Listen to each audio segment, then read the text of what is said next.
여러분에게 바칩니다. 기도가 간절한 그대에게.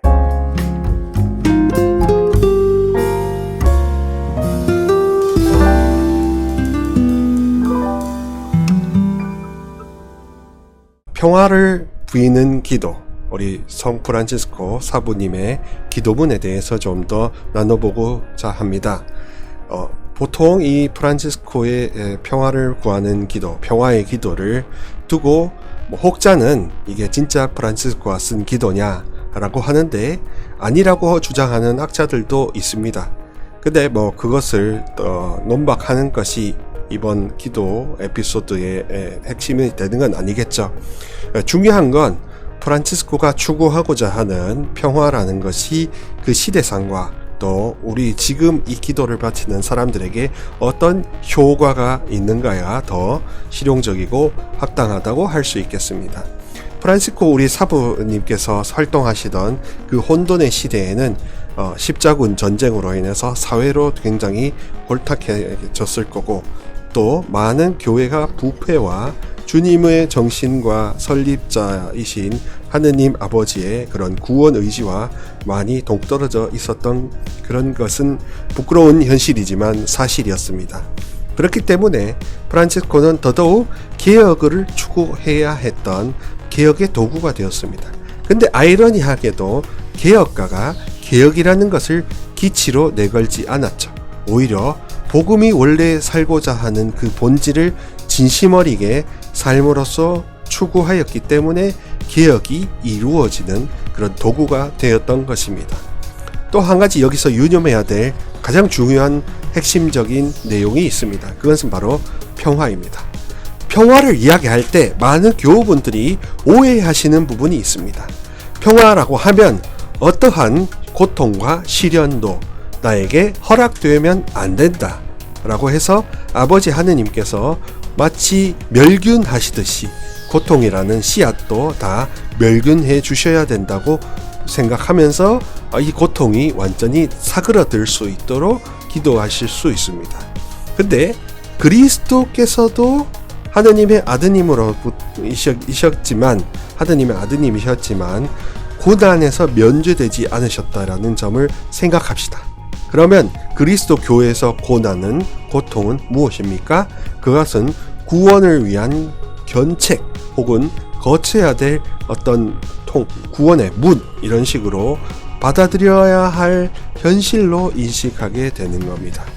그러면 더 이상 구원에 대해 장애가 되는 것이 아니라 우리 인생에 있어서 고통이 방해가 되는 것이 결코 아니라 그것을 통해서 깨달음을 얻을 수 있는 하나의 문이 될 수 있다는 것이지요.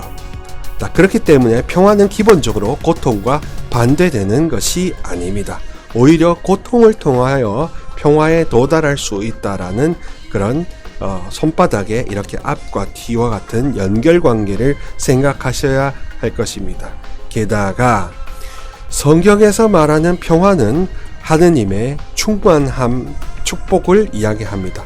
다시 말해서 이 공간이 이렇게 비지 않습니까? 차를 타고 가다가 오일 게이지가 이렇게 떨어졌을 때 다시금 우리가 주유소에서 연료를 충전하듯이 마치 성령이라는 하느님의 에너지가 우리 영혼에 굉장히 이렇게 저하되었고 우리가 어떠한 것들을 돌파해낼 용기도 떨어져 있다면 하느님께서 그것을 성령을 통해서 성사를 통해서 우리에게 충만하게 채워주시는 그런 가득한 극상의 상태를 두고 샬롬 평화라고 합니다.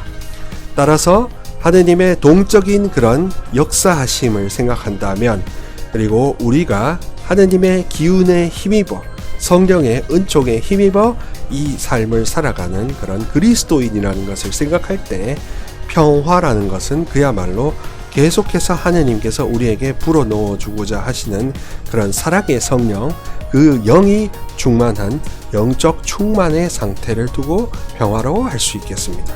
따라서 평화가 그냥 멸균 상태, 고통이 면취되어 있는 상태라는 정적인 그런 것을 추구하는 것보다 오히려 가변하고 이렇게 돌아가는 동적인 다이나믹을 추구한다고 보면 합당하다고 할 수 있겠습니다. 자, 그렇게 봤을 때 성 프란치스코가 바치는 이 주님의 평화를 위한 도구가 되는 이 평화의 기도의 문구는 바로 이런 뜻이 되겠죠. 이렇게 시작하지 않습니까? 주님, 저를 당신의 도구로 써주소서라고 합니다. 그야말로 자기 자신을 위해서 자기 모든 삶을 쓰는 것이 아니라 아버지 하느님의 성령의 도구, 성령의 발산, 이 도구가 은총의 통로가 되게 해달라고 하는 겁니다.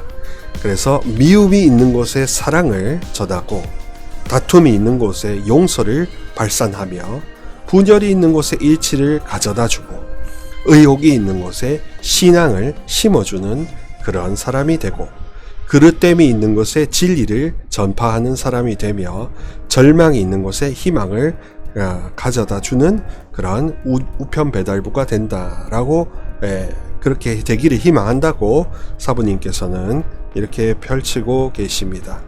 그야말로 우리 존재가 아버지 하느님이 원하시는 존재로 됨됨이로 이렇게 변화되어서 그 됨됨이가 무슨 일을 할 수 있도록 보장해 주는 거죠. 그래서 무슨 행위에 집착하는 것이 아니라 우리가 됨됨이에 더 천착하고 더 집중한다라는 그런 조금 더 고차원적인 특징이 있습니다.